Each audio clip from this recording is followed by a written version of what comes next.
Un parent pervers narcissique, qu'est-ce qu'il va faire? Il va harceler son enfant. Bien souvent, quand vous êtes séparés, qu'est-ce qu'il va faire? On donne toujours un téléphone à l'enfant pour qu'il puisse rester en contact avec son parent et il va le harceler 10 fois, 20 fois par jour. Et t'es où? T'es avec qui? Sous prétexte de je te donne de l'attention et je suis présent dans ta vie. Mais en fait, il flique l'enfant. Comme il a fait avec vous, bah, le parent pervers narcissique, il va fliquer son enfant, il va lui mettre la pression pour bien lui montrer qu'il a le contrôle sur l'enfant et qu'il doit absolument tout savoir. Et qu'est-ce qui va se passer?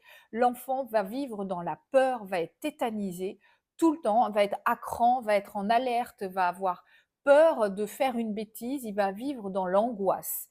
Est-ce que vous imaginez ça?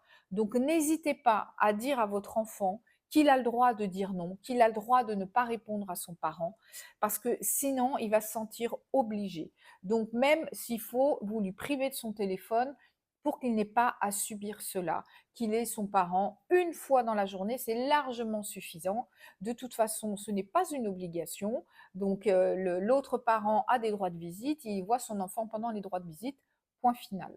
Donc, tout ce que veut le parent pervers narcissique, c'est avoir le contrôle sur son enfant et il use de l'harcèlement pour ça. Et c'est psychologiquement destructeur. S'il vous plaît, essayez de vous-même contrôler que ça n'arrive pas.